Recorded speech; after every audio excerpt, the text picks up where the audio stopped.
Guest is the worst Sentinel in the game, in my opinion. Originally, I was going to call Guest the worst survivor in general, but upon thinking about it, I think 007 is probably the worst because if you have eyes, his invisibility is kind of useless, but let's not get too off track and switch back to Guest. In terms of all the Sentinels currently in Forsaken, I think that Guest holds the title of the worst Sentinel in the game. Why is that, you might be asking? Well, let's dive into that, shall we?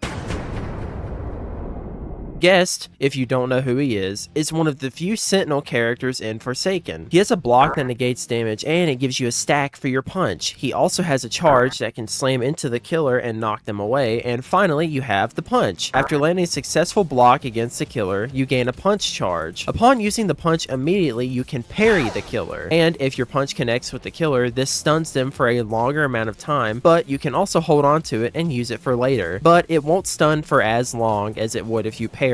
All that sounds great on paper, right? You think Guest is a quintessential Sentinel character, right? Well, not exactly. I think personally that Guest is the worst Sentinel in the game, and it's not even because Guest himself is a bad character. Guest can actually be a phenomenal Sentinel when he's played correctly. However, Guest's ability to be great is dependent on the player, meaning you, and the killer themselves. Let me throw some design philosophy at you real quick. I think that having an ability that relies not only on you, but also the killer to fulfill the requirements to use it is a really bad idea. The punch is a pretty strong stun move when you can actually use it. However, you see that little star that's right beside that statement? That's the biggest problem with Guest kit as a whole, is his big stunning ability, the punch. The punch is not usable at the start, meaning you have to actually get the block to land. Doesn't sound hard, right? Wrong. Sometimes getting the block to land is actually a nightmare for Guest players. I'm sure you've seen TikToks, shorts, and even videos on Guest players missing their blocks. Even I have uploaded stuff like this in the past. Guest has to rely on the killer actually hitting him while he's blocking. This example is still pretty common today, even after Guest's hitbox was updated. But let's say you correctly predict a killer swing, but they end up missing. Well, guess what, buddy? Now you're out of a block, you're slowed down, and now you're super vulnerable to attacks. You have to be extremely precise with the timing, and unless the killer is brand new, you have to think a little about when to actually use your block, because there's so many scenarios depending on the killer's own experience that could contribute to you getting the block connection. For example, a killer with low playtime in the game compared to a more experienced killer is where you need to sort of think a little bit. The killer with less playtime will obviously play radically different than the more experienced player, and this is where your neurons need to start firing a little bit. You need to analyze how the killer is playing, such as, are they swinging whenever they get the chance, or are they closing the gap and being very calculated with their swings? There's a lot of different factors that go into playing Guest that not a lot of people seem to actually realize. I would say Guest is probably the most skill dependent character in the game, which is funny I say that since I called him the worst. But the only reason I think he's the worst is because you have to actually play smart with this character, and there's a lot of prediction and brain power that has to go into playing Sentinels as a whole, but especially Guest. Guest players need to think a lot about things when playing Guest, such as when you predict the block, and if you get your punch, when should you use it? Lots of Guest players will use it immediately for the longer stun, but sometimes that's not the most optimal thing to do. Let me throw a hypothetical scenario at you real fast. You successfully block the killer and you have your punch stack. However, no one on your team is injured yet and the game just started. What would you do? Would you save your punch or use it right now? This is the big thinking point. Keep tabs on who is playing what in your lobby before you decide to use it. Me personally, I would use the punch, as since nobody is injured and assuming you have teammates that require setup time, like Builderman or Taff, they're probably setting up for chases, and they need that little bit of extra time to get ready, and the longer stun difference could be the difference between some wires and a sentry being placed up or not. However, the choice is yours. Let's say it's a little bit later into the match now, and you're getting chased by the killer, but there's a few people on your team that are injured or dead. You land your block correctly, but should you use your punch right now? You see, there's a lot of time still left on the clock, even after the gens are completed, but there's no one else around you and you have no idea where your teammates are. Should you use your punch here? Me personally, I would not use it, as since there's no injured teammates currently around you and there's still lots of time on the clock, stunning the killer I don't think would really make a huge difference. This is of course assuming that all your support characters are still alive, like Builderman and Taff. However, this is also kind of assuming that all of your support characters have probably been picked off already and there's no one who really needs time to set up anything now. I probably wouldn't use it and just save it for when you or your teammates are being chased while at low health or towards the end of the match, because 2 seconds can mean the end of a round or 35 seconds / the last man standing starting. That's what I'm saying, is there are so many things that you have to consider when you're actually playing guess that a lot of people tend to write off. Your punch actually connecting is the other problem, however, because if a killer has a feeling you're going to punch, you need to be prepared to make a last second adjustment to your punch path, because if you miss, you get punished severely, and now you're out of a punch, meaning no killer stun for you. Try to predict where the killer might run towards if they see you charging the punch. Also, another tip is probably don't do it right out in the open. Use your camera to peek around corners and try to pop them right as they turn the corner. If you do it out in the open, then the killer can easily just back up and you'll just miss the punch, and then you'll get punished severely. Guest has so much thinking and brain power that goes into playing him correctly and to his maximum potential that if you plan on maining Guest, you really need to try and learn. I personally am not a Guest main, so I can't really give any super helpful tips on how to get better at Guest other than the ones that I tried to give, but I'm sure there's a Guest guide out there that goes over it a whole lot better than I could, and I encourage you to look for it and check it out. However, there is another component that stops lots of high-level Guest players from performing super well. I'm sure some of you might have been thinking it, and if not, you'll probably think of it now that I mention it.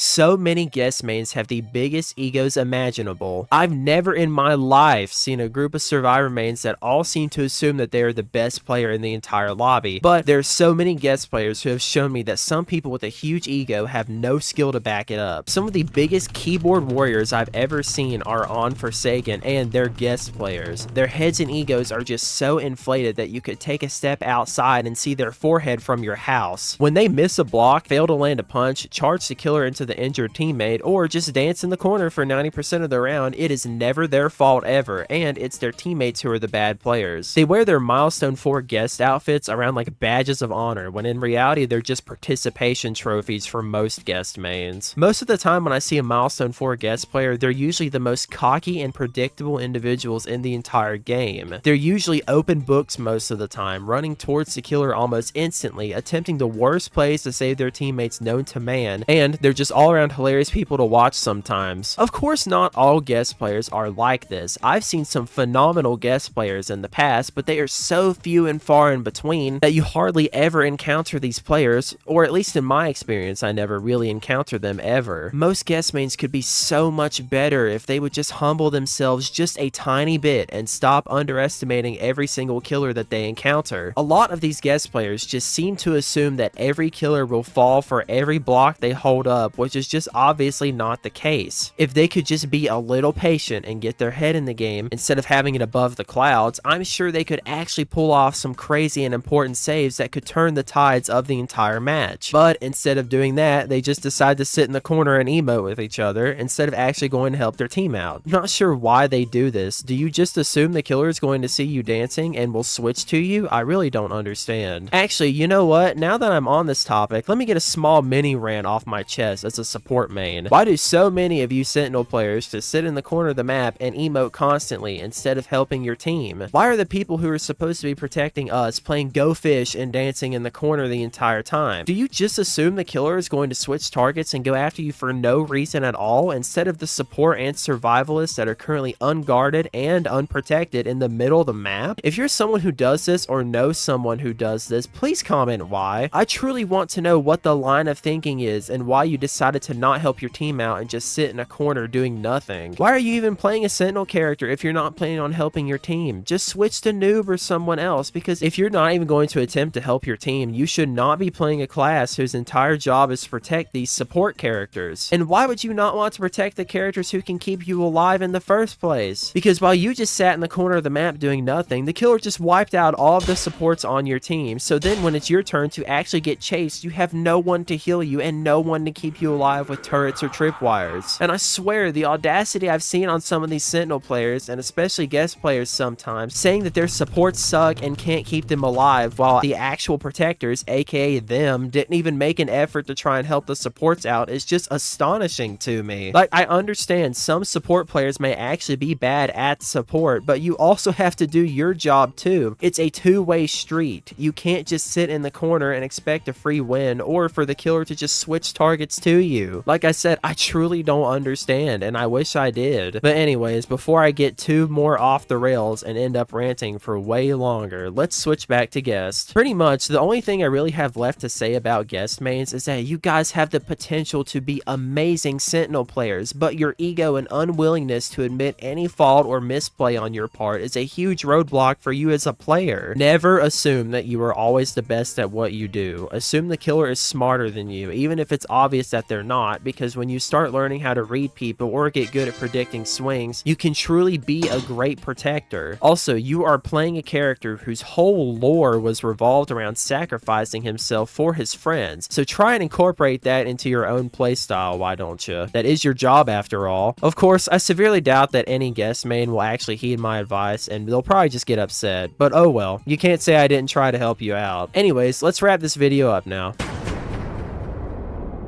I still think that after 007, Guest is probably the worst survivor and worst sentinel in the game, mainly due to the fact that his kit is flawed by having to rely on the killer to actually give him his charge, and due to the fact that most players who play this character have huge egos and refuse to protect their team for some reason. This is, of course, at the end of the day, just my personal opinion, and if you disagree with it, I would like to know what you think in the comments below. Here's an interesting take that I will leave you with at the end of the video. I think that Guest should start with a punch charge. Blasphemy, I know, but I feel like it would be a nice quality of life change, mainly so you actually have the opportunity to use your punch at least once a game in the event that you never get to block an attack. Plus, the non-parry punches don't even last long anyways, so I feel like it wouldn't really make a huge difference if you had a punch at the start of the game or not. But that's just what I think, of course. Let me know what you think of this idea, and if you have any other ways you would try to make Guest better, or just advice for the people who play Guest and have huge egos or are just trying to learn the character. But anyways, thank you guys so much for watching. If you like what you see, then please subscribe and check out my other Forsaken stuff as well. I also make PvZ content as well as Forsaken stuff, and I might possibly start covering outcome memories as well, so if you like any of those games, then maybe this channel's for you. I'm also still working on my Elliot guide, as he's really the only character I know how to kind of actually play decently. But if for some reason you'd like me to talk about another character in Forsaken, then please let me know, and I'll share my super dumb take on that character probably. Also check out some of my other Forsaken stuff I've done in the past, as I also try to make compilation videos for Forsaken from time to time, but I also make these kinds of videos as well. However, that's enough out of me. Have a great day, week, month, whichever comes first, and I'll see you in the next video.